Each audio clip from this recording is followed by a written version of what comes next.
El portero me miró raro cuando salí del portal con la almohada en una mano y una bolsa del Decatlón en la otra, esa que usábamos para la ropa sucia. No le dije nada. Tampoco iba a explicarle que mi mujer acababa de encerrarse en el baño tras gritarme que la dejara en paz, que necesitaba pensar, y que yo, en lugar de quedarme allí esperando como un perro, decidí salir de casa sin saber a dónde coño ir.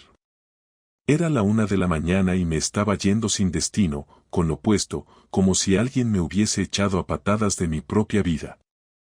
Y lo peor de todo, ni siquiera me había atrevido a romper nada, ni un vaso. Solo salí. Así, con esa mezcla de rabia y vacío que no te permite ni llorar ni gritar ni cagarte en nada. Caminé por la calle como si estuviera en piloto automático, sabiendo que estaba ocurriendo algo grave, pero aún sin poder nombrarlo. Me llamo Adrián, y si te estoy contando esto así, de golpe, es porque no quiero que pienses que vengo a hacerme la víctima ni a pedir consuelo. Lo que pasó con Laura no fue un simple desgaste, ni una pelea más, ni uno de esos enfriamientos que se solucionan con un fin de semana romántico. Fue otra cosa. Fue algo que me explotó en la cara después de años de pensar que lo tenía todo controlado. Y si me estás escuchando, es porque necesitas saber cómo se llega a ese punto sin darse cuenta. Porque a mí también me habría gustado que alguien me avisara. Todo empezó semanas antes de esa noche de mierda, pero yo no lo supe entonces. Un viernes por la tarde, en medio de una comida con compañeros del trabajo, en una terraza de lavapiés, vi algo que me hizo ruido. Nada sospechoso en sí, pero suficiente para quedarme incómodo. Laura, que supuestamente estaba en una visita de obra en Alcalá de Henares, pasó por la calle de enfrente caminando con un tipo. Iban riéndose. Ella llevaba gafas de sol, no me vio. Él tenía pinta de abogado o profesor universitario, de esos que se peinan con raya al lado y usan camisas sin necesidad. Iban despacio. No se tocaban. Pero había algo en cómo se miraban, en cómo inclinaban el cuerpo hacia el otro al caminar, que me puso el estómago del revés. No es que parecieran pareja. Es que no parecían compañeros de nada. No dije nada en ese momento. Me tomé la cerveza en silencio, seguí escuchando a Mario hablar de su nueva moto como si nada. Pero ya no estaba allí. La cabeza me empezó a funcionar a otra velocidad. ¿Por qué no me había dicho que estaba en Madrid? ¿Quién era ese tío? ¿Por qué iba caminando con él como si estuvieran en su mundo? Esa noche no mencioné nada. Le pregunté, como quien no quiere la cosa, cómo había ido la obra. Me respondió sin pestañear que todo según lo previsto, que la cubierta del local estaba más jodida de lo que pensaban. Y ahí supe que me estaba mintiendo. Porque Laura no mentía bien. Nunca supo mentirme con la cara, solo con las palabras. Eso fue lo que me jodió más. Que no me lo esperaba de ella. Que siempre creí que si algo iba mal, lo hablaríamos. Que si se aburría de mí, me lo diría. Pero no. Decidió inventarse obras que no existían y pasear por el centro con un tío al que nunca había nombrado. Y yo, como un idiota, tragándome cada frase. La semana siguiente intenté no pensar en ello. Me convencí de que quizá era un compañero de trabajo, alguien del colegio de arquitectos, uno de esos contactos que no vale la pena mencionar porque no significan nada. Pero había algo en mí que ya no podía desconectarse. Empecé a observar. No con intención de espiarla, sino como quien necesita entender. Noté que se duchaba más por las tardes que antes, que no dejaba el bolso tirado por ahí, que bloqueaba el móvil cuando antes lo dejaba boca arriba. Empecé a odiar mi propia duda. Me sentía como un adolescente celoso sin pruebas, como un paranoico sin causa, y eso me sacaba de quicio. Una tarde, un jueves cualquiera, volví antes de lo habitual del trabajo. Me había dejado las llaves en casa y sabía que ella estaba allí. Al llegar, escuché música desde el pasillo. No era raro. Pero sí lo era el tipo de música, una lista de jazz que yo jamás había oído en casa. Entré sin hacer ruido. No porque quisiera espiarla, sino porque algo me empujó a hacerlo. Cuando crucé el salón, vi que la puerta del dormitorio estaba entornada. Me acerqué. Y lo que vi fue simple. Laura sentada en la cama, hablando por videollamada con alguien. Llevaba una camiseta mía, de esas que se ponía solo para dormir, y tenía una sonrisa que no me dedicaba a mí desde hacía meses.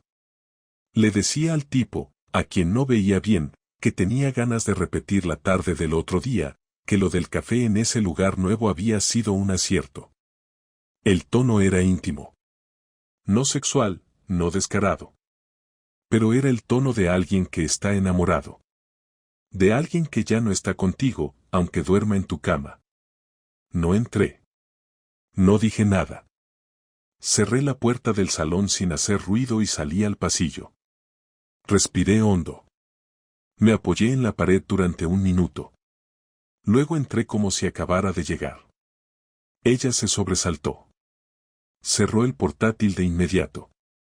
¿Ya estás aquí?, dijo con la voz temblorosa. Sí. Se suspendió la reunión. ¿Todo bien? Sí. Estaba viendo un video. ¿Tú qué tal? Bien. Me metí en la ducha sin decir nada más. Cerré el grifo y me quedé ahí sentado, con el agua cayéndome en la nuca, sintiéndome como un títere al que le han cortado los hilos. No sabía qué hacer. No quería reaccionar en caliente. No quería explotar sin certezas. Pero tampoco podía hacerme el imbécil mucho más tiempo. Esa fue la noche en que dormí en el sofá. No discutimos.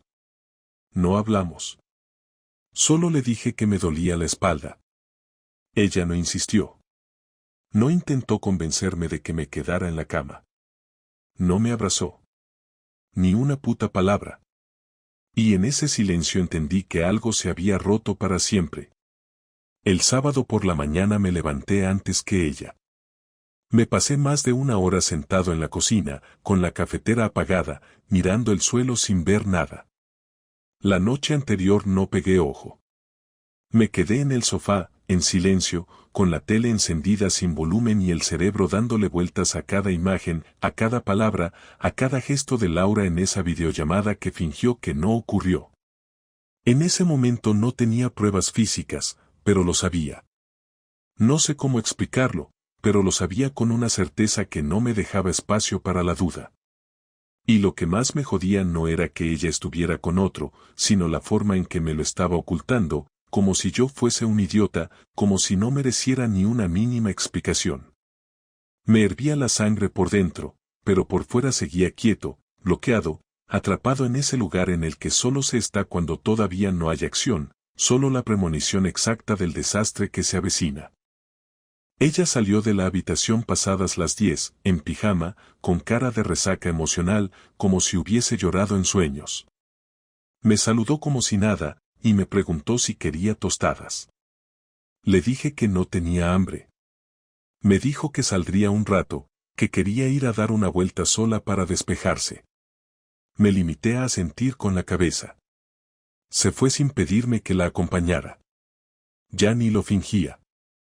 Aquella mañana fue el punto de no retorno, porque en cuanto cerró la puerta y escuché el sonido del ascensor bajando, algo dentro de mí hizo clic. Entré en el dormitorio, encendí su portátil, el mismo que usaba para trabajar, el mismo que había cerrado de golpe cuando llegué de improviso. Me sentí un poco sucio por hacerlo, pero necesitaba salir de esa prisión de incertidumbre en la que llevaba días encerrado. Y no encontré mensajes, no encontré correos ni fotos. Pero encontré algo peor, el historial de navegación abierto con un mapa de Google indicando la dirección exacta de un hotel boutique en el centro, con una reseña destacada en la que alguien mencionaba que era ideal para escapadas íntimas. Y justo debajo, la búsqueda de una cafetería nueva en la misma zona. La misma que mencionó durante la videollamada. Todo encajaba. Todo tenía forma. Todo tenía nombre, aunque aún no sabía el suyo. Ese día no comí. Me fui a caminar durante horas por Madrid sin rumbo fijo, sin mirar el móvil, sin pensar en otra cosa que no fuera cómo demonios había llegado a ese punto. Pasé por calles por donde habíamos paseado juntos años atrás, lugares donde aún estaban las sombras de nuestras risas, y ahora solo veía mentiras, vacíos, y su sonrisa dirigida a otro. Me crucé con parejas de la mano, con familias, con turistas, y por primera vez sentí que estaba completamente fuera del mundo. A las 5 de la tarde volví a casa. Ella no estaba. Dejé caer el cuerpo en la cama y me quedé mirando el techo hasta que escuché la llave girar. No dije nada. Ella entró y fue directa al baño. Estuvo allí 20 minutos. Cuando salió, llevaba el pelo húmedo y cara de no tener culpa de nada. Me miró y dijo, ¿has comido algo? Le dije que no. Me ofreció preparar una tortilla. Le respondí que no tenía hambre. El silencio volvió a instalarse entre nosotros como una cortina gruesa, imposible de atravesar. Al día siguiente me planté frente al portal del hotel que había visto en su historial. Eran las 11 de la mañana. No tenía cita ni pretexto, pero me quedé allí, apoyado en una farola, observando a la gente entrar y salir. Esperé casi 2 horas. No sabía qué esperaba exactamente, quizás verla a ella entrar con él, quizás reconocer su rostro entre los desconocidos. Pero no apareció. O tal vez sí y no me atreví a admitirlo. Volví a casa con más preguntas que respuestas, con el corazón todavía más cargado de rabia y de frustración. Esa noche me senté frente a ella después de cenar. Fue la primera vez en mucho tiempo que no pude seguir fingiendo. Le pregunté directamente, ¿con quién hablabas el otro día por videollamada? Me miró un segundo en silencio, después desvió la vista hacia la copa de vino que tenía entre las manos, y sin levantar la voz, me soltó, era un compañero del estudio. Le pedí el nombre. Me lo dijo sin titubear. Busqué el perfil en LinkedIn. No había nadie con ese nombre trabajando en el estudio. Le puse el móvil en la mesa con la página abierta. Me miró sin cambiar la expresión. ¿Qué coño está pasando, Laura? Le solté. ¿Qué estás haciendo? Entonces vino la parte más asquerosa. Me dijo que no era nada. Que me estaba montando películas. Que no tenía pruebas. Que estaba paranoico. Me llamó controlador, celoso, obsesivo. Y lo peor es que no gritaba. No se alteraba. Me lo decía con esa frialdad que solo se usa cuando alguien ya no te teme, cuando no te respeta, cuando sabe que tiene la sartén por el mango porque tú estás atrapado en la necesidad de saber. Le pregunté si me había engañado. Me lo negó con tanta calma que por un instante casi dudé de mí mismo. Pero no me rendí. Le dije lo del hotel, lo del mapa, lo de la cafetería. Bajó la mirada. No dijo nada. Me levanté. Caminé por el salón como un león enjaulado. Le pregunté si se acostaba con él. No respondió. Me miró y se encogió de hombros. Ese gesto fue peor que una confesión. Fue una sentencia. Me fui directo al dormitorio. Empecé a tirar cosas en una bolsa sin pensar. Ella me siguió. Me preguntó a dónde iba. Le dije que no lo sabía. Me preguntó si de verdad iba a largarme sin hablarlo. Le grité, ¿hablar qué, joder, qué te estás follando a otro mientras yo trabajo 12 horas al día? Entonces lloró. Por primera vez en semanas la vi llorar de verdad. Se sentó en la cama y se tapó la cara con las manos. Yo seguí de pie, mirando esa escena con una mezcla de asco y tristeza. Ella no me pidió perdón. Solo repetía que no sabía cómo habíamos llegado a esto, que todo se le había ido de las manos, que no lo había planeado, que había sido un error. Le pregunté cuántas veces. Me dijo que no quería entrar en detalles. Le grité que no tenía derecho a decidir eso ahora. Me dijo que solo había sido una vez. No le creí. Y ella lo notó. Porque entonces se calló. No intentó convencerme. Solo bajó la cabeza. Y ese silencio confirmó todo lo que no dijo. Cuando salí del piso esa noche, llevaba en la mochila 3 camisetas, un par de calzoncillos y una almohada vieja. No me llevé el cepillo de dientes. No cogí el cargador del móvil. No pensé en el alquiler, en la hipoteca, en la ropa que se quedó allí. Solo salí. No sabía a dónde ir, pero no podía quedarme ni un minuto más al lado de alguien que me había borrado de su vida mientras yo seguía pensando que aún estábamos juntos. Caminé hasta que no sentí las piernas. Terminé durmiendo en el sofá de un amigo sin decirle nada, solo le pedí un sitio para quedarme. Me miró y no preguntó.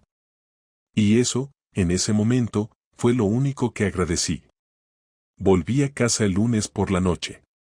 Había pasado el fin de semana en el piso de Marcos, durmiendo en un sofá viejo con olor a tabaco y cenando pizzas congeladas mientras fingía que me interesaba lo que él veía en la tele. No me hizo preguntas. Solo me ofreció cerveza y espacio. Y se lo agradezco. Pero necesitaba volver, no por ella, sino por mí. Quería verla a los ojos, sentarme enfrente y forzar de una vez esa conversación que se venía esquivando desde hacía demasiado tiempo. No quería más insinuaciones ni medias verdades. No quería más silencios. Quería que dijera lo que tenía que decir, aunque fuera vomitivo. Quería escuchar cómo salía de su boca, no imaginarlo. Quería clavarle la mirada hasta que no pudiera sostenerme la suya. Entré al piso a las 9:30. Estaba todo en orden, como si nada hubiera pasado. La cocina limpia, las luces tenues, la radio encendida con la misma emisora de siempre. Ella estaba en el sofá, con el portátil sobre las piernas. Me miró al entrar, pero no se levantó. No dijo hola. Solo me miró. Y esa mirada fue lo que me empujó al límite. Cerré la puerta sin quitarme la chaqueta y caminé directo al salón. ¿No vas a decir nada?, pregunté sin levantar la voz. ¿Qué quieres que diga? Lo que sea. Una explicación. Un insulto. Un vete a la mierda. Lo que sea. Pero no me mires como si fueras tú la víctima. No me hagas esto ahora. ¿Ahora? ¿Después de semanas de mentiras quieres que elija el momento? Se quitó el portátil de encima y lo dejó sobre la mesa. Me miró con una mezcla de cansancio y frialdad. No tristeza. No culpa. Cansancio. Y esa indiferencia me dolió más que cualquier grito. No es tan simple como tú crees, dijo, cruzando los brazos. Ah, ¿no? Entonces explícamelo, Laura. Explícame por qué llevas semanas viéndote con otro mientras yo hago horas extras para pagar esta mierda de piso. Explícame por qué me mentiste con lo de la obra en Alcalá. Explícame lo del hotel. Lo de la cafetería. Lo del portátil. Lo del historial. Explícame por qué te has estado riendo de mí cada vez que fingías que estaba todo bien. No me he reído de ti. No empieces a convertir esto en una película donde tú eres el héroe traicionado. Entonces dime qué coño soy. Eres alguien con quien ya no me siento conectada. Alguien que dejó de escucharme hace tiempo. Alguien con quien comparto espacio, pero no vida. Y eso te da derecho a meterte en la cama con otro, ¿no? No lo planeé así. ¿Cuántas veces? No pienso responder a eso. Contéstame. No. ¿Fue en esta casa? Guardó silencio. Y en ese silencio, me respondió. Me llevé las manos a la cabeza. Caminé hasta la cocina. Abrí un cajón y lo cerré de golpe. No buscaba nada, solo necesitaba hacer algo con las manos. Quería romper algo. Gritar. Pero no lo hice. No quería darle el espectáculo. ¿Quién es? No importa. Para ti, tal vez no. Para mí, sí.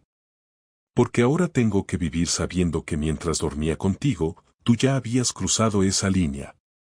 No fue algo físico solamente. Empezó por otra parte. ¿Y eso qué lo hace? ¿Más legítimo? No lo hace mejor ni peor. Solo te estoy diciendo que ya no era feliz. ¿Y yo qué coño soy, Laura? ¿Tu verdugo? ¿Tu castigo? ¿Tu error? Eres el hombre con el que compartí casi 10 años, pero no eres quien yo necesito ahora. Sentí un puñetazo seco en el pecho con esas palabras. Como si de verdad hubieran cortado un hilo. No contesté. Me apoyé en la encimera y cerré los ojos. Me imaginé las noches que se había ido a cursos de reciclaje profesional, los fines de semana en los que no se encontraba bien y se quedaba en casa. Me imaginé sus mensajes borrados, sus citas encubiertas, sus duchas largas. Todo tenía sentido. Todo estaba ahí desde hacía tiempo, y yo no había querido verlo. Me limpié la cara con la manga. Tenía los ojos secos, pero el cuerpo agotado. ¿Lo amas? Ella bajó la cabeza. No contestó. Esa falta de respuesta fue definitiva. ¿Y yo? ¿Cuándo pensabas decírmelo? ¿Después de firmar el contrato del coche? ¿Después de las vacaciones de agosto? No sabía cómo. No sabía cuándo. No sabía si era definitivo. ¿Ahora sí lo es? Sí. Me senté en una de las sillas. Me quedé ahí, mirando el suelo, sintiéndome ridículo, insignificante, como si acabara de perder un combate en el que el otro ni siquiera había aparecido. Ella se quedó de pie. Me preguntó si quería que se fuera esa noche. Le dije que no, que yo me iría. Que esa ya no era mi casa. Que ese sofá ya no era mío. Que esa cama ya no era mía. Me miró con ojos húmedos. Pero no se acercó. No intentó tocarme. No me pidió que lo intentáramos. No dijo perdón. Solo aceptó. Me ayudó a preparar la bolsa sin pronunciar palabra. Mientras yo metía camisetas, ella sacó una maleta del armario y la dejó en el pasillo. Me dio mi cargador, mi reloj, mis documentos. No lloramos ninguno de los dos. Y ese vacío fue mucho peor que cualquier escándalo. No hubo portazos. No hubo insultos. Solo la certeza muda de que lo que habíamos construido ya no existía. Cuando salí por la puerta, ella no me siguió. No me miró desde el marco. No dijo cuídate. No dijo llámame. Solo se quedó dentro. Y yo caminé hasta el coche con una maleta en la mano, la mandíbula apretada, el pecho hecho pedazos y una idea fija en la cabeza: esto no podía terminar así. No podía quedarme solo con esa humillación. No me iba a arrastrar. No iba a ser el que se va en silencio mientras otro entra a ocupar su sitio. Tenía que hacer algo. No por despecho. Por justicia. Por dignidad. Porque después de todo lo que me ocultó, después de todo lo que destruyó sin dar la cara, no merecía marcharse de rositas. No merecía que la historia terminara con su versión. Y en ese instante, mientras arrancaba el coche, me juré a mí mismo que iba a devolvérselo. No con gritos, no con violencia. Pero iba a sentirlo. Iba a entender lo que era perderlo todo sin aviso. Iba a saber lo que se siente cuando alguien te arranca de golpe lo que pensabas que tenías seguro. No por venganza. Por justicia. Esa noche no dormí. Estuve tumbado en la cama del piso de Marcos con los ojos abiertos, sin moverme, repasando cada palabra de la conversación que había tenido con Laura. No podía sacarme de la cabeza su expresión cuando le pregunté si lo amaba y no me contestó. Esa pausa, ese silencio que lo decía todo sin tener que decirlo, fue lo que me caló más hondo. Y después de pasarme horas imaginando a ese cabrón tocándola, abrazándola, quedándose con las partes de ella que antes eran mías, algo dentro de mí dejó de temblar y empezó a funcionar con una claridad que hasta entonces no había tenido. No estaba hecho mierda, estaba furioso.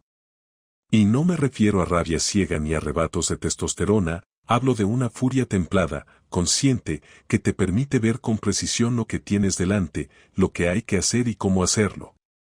Ella había destruido algo que me importaba y ni siquiera le tembló el pulso al admitirlo. Me entregó mi maleta como si fuera un compañero de piso que se había retrasado con el alquiler. Y ahora, yo no pensaba quedarme ahí, lamiéndome las heridas. Si ella había jugado sucio, entonces que supiera lo que era que alguien le devolviera el golpe desde la calma más absoluta. Lo primero que hice fue ir al banco. Teníamos una cuenta conjunta para la hipoteca y otra donde yo tenía acceso pero ella casi no miraba, la que usábamos para pequeños gastos y donde aún guardábamos algo de lo que nos sobró tras reformar el piso. No era mucho, pero era suficiente. Transferí la totalidad del saldo a una cuenta mía personal, que abrí ese mismo día, y dejé solo el dinero justo para que no saltaran las alarmas. No era un robo, era una retirada estratégica. Sabía que lo siguiente que vendría sería una conversación sobre quién se quedaba con qué, pero yo ya no estaba en disposición de compartir nada con alguien que me había mentido en la cara durante meses. Después fui al despacho de un abogado que me recomendó un compañero de trabajo. Le conté todo, lo del engaño, lo de la convivencia rota, lo del piso, lo de la hipoteca, lo de los bienes compartidos. Me explicó los pasos, me dijo que podía iniciar un procedimiento de divorcio de mutuo acuerdo o contencioso. Le dije que prefería no pactar nada hasta que ella entendiera lo que me había hecho. Me recomendó prudencia, pero me dejó claro que, legalmente, no había mucho que pudiera hacer si ella no colaboraba. Agradecí su franqueza. Pagué la primera consulta en efectivo y salí de allí con un objetivo claro: desestabilizarla, hacer que perdiera el control que creía tener sobre la situación. No físicamente, no públicamente. Pero sí emocionalmente, desde lo privado. Desde lo que ella más cuidaba, su imagen, su credibilidad, su reputación profesional. Laura trabajaba en un estudio de arquitectura bastante bien posicionado. Había escalado gracias a su disciplina, a su capacidad de organización, a su talento, eso no lo niego. Pero también porque supo cultivar relaciones. Y uno de los pilares de su entorno era la idea de que su vida era impecable, su matrimonio sólido, su estabilidad emocional incuestionable. Yo no iba a publicar nada en redes ni a enviarle correos a su jefe, no soy ese tipo de persona, pero sí iba a jugar con su inseguridad más profunda, el miedo a que su burbuja se agrietara desde dentro. Lo que hice fue sencillo. Contacté con Mónica, su mejor amiga desde la universidad. Quedamos para tomar algo en una cafetería del barrio de Chamberí, donde sabía que no nos vería nadie. No fui a acusar, fui a contar lo que había pasado, con calma, con datos. Le hablé del hotel, del historial, de las mentiras. Mónica al principio se mostró incómoda, incluso defensiva, pero a los 20 minutos bajó la mirada y me dijo: yo sospechaba algo, pero no sabía cómo preguntarle. Me confirmó que Laura se había distanciado de todo el mundo últimamente, que ya no hablaba de mí como antes, que se la notaba extraña, desconectada. No le pedí que tomara partido. Solo quería que la verdad flotara, que dejara de estar enterrada en ese silencio cobarde con el que ella había protegido su historia alternativa. Después le escribí a su madre. Un mensaje corto, respetuoso. Le dije que Laura y yo estábamos atravesando un momento complicado, que me había ido del piso, que más adelante hablaríamos. No entré en detalles, pero sé que bastó para que la atención llegara a su familia, donde siempre me habían tratado con afecto. Al día siguiente me llamó su hermano, Carlos. Quería entender qué pasaba. Le conté todo. Él no se sorprendió. Solo me dijo: pensaba que lo vuestro era irrompible. Le dije que yo también. Volví al piso 2 días después, con la intención de recoger mis últimas cosas. Avisé por WhatsApp. Ella contestó con un escueto vale. Cuando entré, estaba en el salón, de pie, con los brazos cruzados.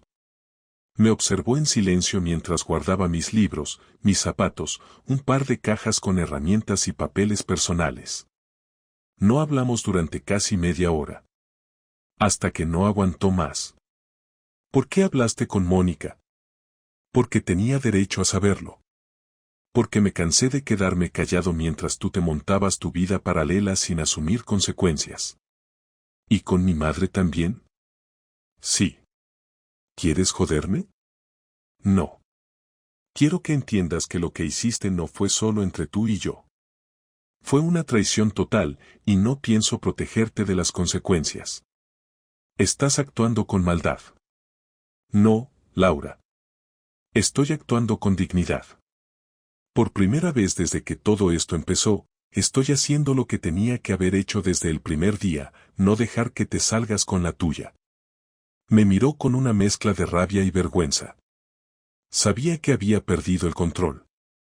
Que por primera vez en mucho tiempo, ya no tenía el poder en sus manos. No dije nada más. Me fui. Y al salir, dejé una copia del informe del abogado en el buzón. Sin notas, sin amenazas. Solo hechos. Esa noche me escribió. Un mensaje largo, con párrafos, donde por fin me pedía perdón. No porque se arrepintiera de haberse acostado con otro, sino por haber sido cobarde. Por haber intentado sostener la mentira demasiado tiempo. Me decía que no sabía cómo reparar el daño. ¿Qué entendía si no quería volver a verla? Que a veces uno no mide lo que destruye hasta que lo ve roto. No contesté. Guardé el mensaje, lo leí varias veces. Pero no respondí. No porque no me importara, sino porque ya no tenía sentido. La herida estaba hecha. El respeto se había ido. Y por mucho que doliera, la única forma de conservar algo de mí era no volver a entrar en ese terreno. Ella había elegido. Ahora me tocaba a mí elegir cómo salir. Habían pasado ya 3 semanas desde que salí definitivamente del piso. Durante ese tiempo no hubo ningún intento de contacto presencial por parte de Laura. Solo un mensaje largo, otro más corto, y después silencio. Supongo que ambos sabíamos que el siguiente paso no era un mensaje ni una llamada, sino una conversación cara a cara, sin pantallas de por medio, sin la barrera de la distancia para suavizar los golpes. Lo pospusimos por cobardía, por cansancio o simplemente porque sabíamos que cuando ocurriera, sería el final de todo. Pero había que hacerlo. Tarde o temprano alguien tenía que romper esa última cuerda, la que quedaba tensa pero sin sostener ya nada.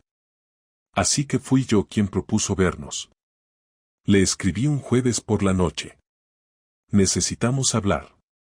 Mañana, 19:30, en casa. No hizo falta más. Contestó con un simple de acuerdo. Al día siguiente, a las 7:26, ya estaba llamando al portero automático. Entró sin decir nada. Iba vestida como siempre iba a trabajar, camisa blanca, vaqueros oscuros, chaqueta gris. La vi más delgada, con ojeras marcadas, pero sin ese gesto frío de los días anteriores. Tampoco parecía derrotada. Parecía agotada, y con la cabeza llena. No nos abrazamos. No nos dimos 2 besos. Nos sentamos frente a frente en la mesa del comedor, y ahí empezó todo. Supongo que ya no hace falta fingir nada, dijo, mientras dejaba el bolso en el suelo. No. Entonces, ¿para qué me has citado? Para terminar esto como adultos. ¿Qué significa eso exactamente? Que no quiero gritos, ni reproches. Solo claridad. Cierre. Quiero entender qué vas a hacer tú con todo esto, y qué piensas que debemos hacer con el piso, la hipoteca, las cosas en común. Y ya que estamos, si te queda algo que decirme de verdad, sin rodeos, es el momento. Respiró hondo. Miró al techo como buscando paciencia. Apoyó los codos sobre la mesa y se frotó las sienes. No me enamoré de él buscándolo, empezó, y yo no la interrumpí. Simplemente pasó. No fue una decisión. No me levanté un día diciendo voy a engañar a Adrián. Empezamos hablando de trabajo, luego cafés, luego paseos. Me escuchaba. Me hacía preguntas. Me miraba como tú no me mirabas desde hace años. ¿Y tú me hablabas como a él? Intenté hablarte. Muchas veces. Pero tú estabas en otra parte. No me eches la culpa de lo que hiciste. No lo hago. Me hago responsable. Pero tú también abandonaste esto mucho antes de que yo hiciera lo que hice. ¿Y por qué no te fuiste antes? ¿Por qué no tuviste los cojones de decirme que ya no me querías? Porque no estaba segura. Porque tenía miedo. Porque me daba pánico romper todo. Porque, aunque no lo creas, hubo un tiempo en el que quise salvarlo. Pero tú nunca estuviste disponible. Siempre cansado, siempre con la cabeza en el trabajo, siempre apagado. Yo también necesitaba algo, y cuando alguien me lo dio, no supe decir que no. ¿Él sabe que estás casada? Sí. ¿Y le dio igual? No es asunto tuyo. Sí lo es. Porque eso define el tipo de persona con la que estás. Igual de cobarde que tú. No es cobardía. Es que ya estaba rota por dentro, y tú no querías verlo. Yo no soy perfecto, Laura, pero nunca te mentí, nunca me fui con otra, nunca dejé de creer en lo que teníamos. Y yo tampoco planeé esto. Pero pasó. Me equivoqué, sí. Lo reconozco. Pero ya está hecho. No voy a justificarlo más. Solo quiero cerrar esto con dignidad, como dijiste. Hubo un silencio largo. Yo no sabía si sentir alivio por estar teniendo esa conversación o ganas de levantarme y salir corriendo. Me dolía escucharla hablar de equivocación como si todo se pudiera explicar con esa palabra. Me dolía que hablara del otro como alguien que simplemente le ofreció lo que yo no supe dar. Me dolía que ni siquiera intentara recuperar nada, que ya hubiera tomado su decisión antes de que yo tuviera tiempo de digerir lo ocurrido. Pero no lo dije. No quise arrastrar más barro del que ya había. ¿Tienes intención de continuar con él? Sí. Entonces no hay más que hablar. No. Divorcio por la vía rápida. Reparto del piso. Vende tu parte o quédate con la mía. No quiero nada más. No quiero cuentas conjuntas, ni recuerdos, ni muebles, ni esa puta lámpara del salón que tanto te gustaba.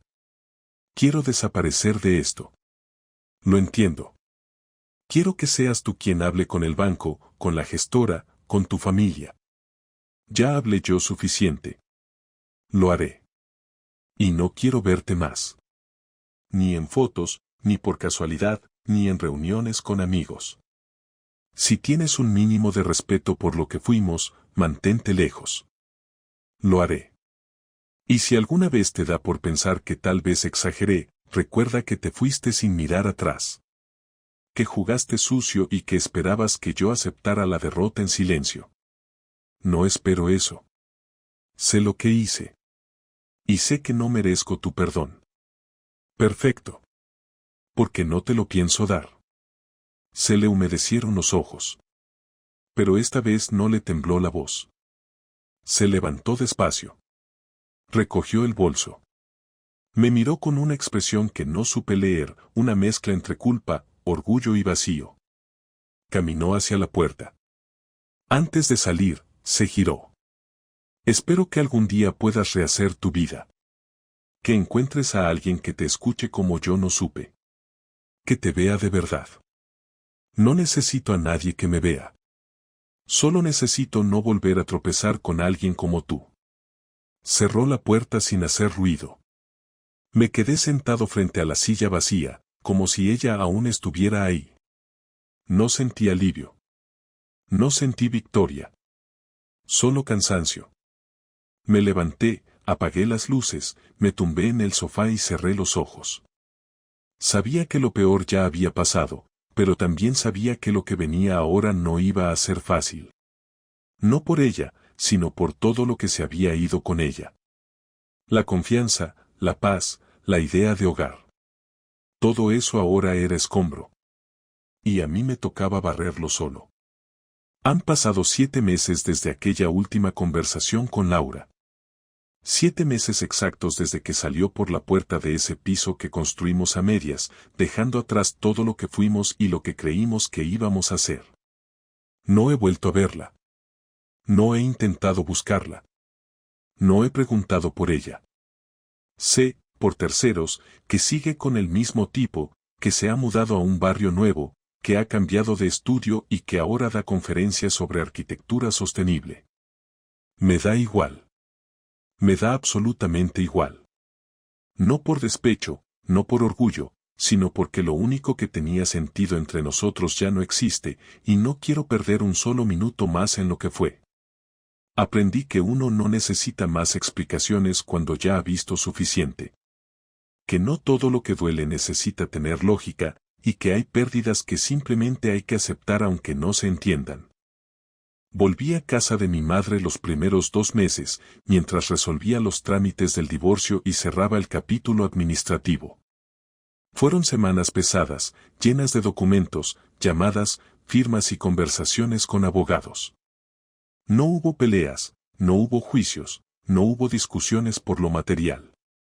Ella se quedó con el piso, asumió la parte de la hipoteca, y yo me llevé la tranquilidad de no compartir nada más con alguien en quien ya no podía confiar ni para sostenerme la mirada. Me compré un estudio pequeño en Usera, de esos que no tienen pasillo ni comedor, pero que se limpian en 10 minutos y no guardan fantasmas. Empecé de cero, literalmente. Muebles nuevos, platos nuevos, colchón nuevo, hasta cafetera nueva. No conservé nada que me recordara a nuestra vida juntos. No por odio, sino por necesidad. Necesitaba reaprender a estar solo, y no puedes hacer eso rodeado de ruinas emocionales. Durante las primeras semanas, lo más difícil no fue la soledad. Fue el silencio. Acostumbrarte a no escuchar la llave de otra persona entrando en casa, a no poner 2 platos en la mesa por inercia, a no tener a quien preguntar cómo le fue el día. La rutina cambia, y en ese cambio se cuela la tristeza. Pero aprendí a no resistirme.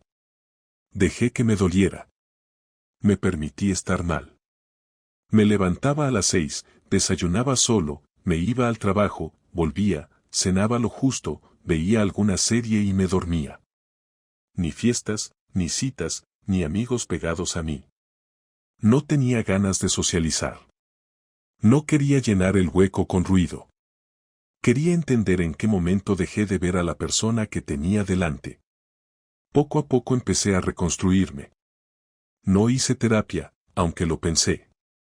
Me ayudó a escribir, ordenar, volver a correr por las mañanas. Me ayudó a dejar de revisar nuestras fotos, borrar las carpetas, vaciar las conversaciones. Me ayudó a ver que sobrevivía sin ella. Que no me moría por no tenerla. Que la vida no se detenía. Que el dolor no es eterno, aunque duela como si lo fuera. Y con el tiempo, empecé a ver con claridad cosas que antes estaban borrosas. Como que aguanté demasiado tiempo en una relación que ya estaba rota. Que me convertí en alguien que buscaba evitar el conflicto a toda costa, incluso cuando el conflicto ya me devoraba por dentro. Que me callé demasiado, que me acomodé, que di por hecho cosas que nunca debí dar por seguras. Pero también entendí que lo que hizo ella no fue mi culpa. Que puede que yo fallara en muchas cosas, pero la decisión de traicionar, de ocultar, de mentir, fue exclusivamente suya. Que amar no te da derecho a destruir al otro. Que si ya no amas, te vas. Punto. No te quedas calentando la cama mientras pruebas en otro lado si encuentras algo mejor.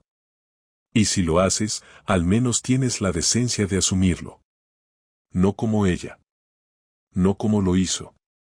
Hace poco me crucé en la calle con una amiga en común. Me preguntó si ya había rehecho mi vida. Le contesté que no tenía prisa. Me dijo que Laura había preguntado por mí, que le extrañaba saber que no decía nada, que no publicaba nada, que no daba señales de cómo estaba. Me reí. No porque me hiciera gracia, sino porque por fin entendí que ella aún necesitaba sentirse importante en mi historia. Como si su opinión tuviera peso. Como si aún esperara que girara a su alrededor. Y no. Eso se acabó. Si algo he aprendido es que hay gente que solo sabe valorarte cuando ya no estás, cuando ya no te sirve, cuando ya no les aguantas el teatro.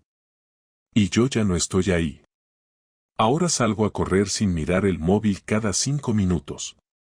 Duermo bien. Cocino para mí. Hago planes sin consultar a nadie. Aprendí a estar solo sin sentirme vacío. Volví a ver a viejos amigos. Viajé un fin de semana solo a Granada. Me senté en una terraza a leer durante horas. No echo de menos el pasado.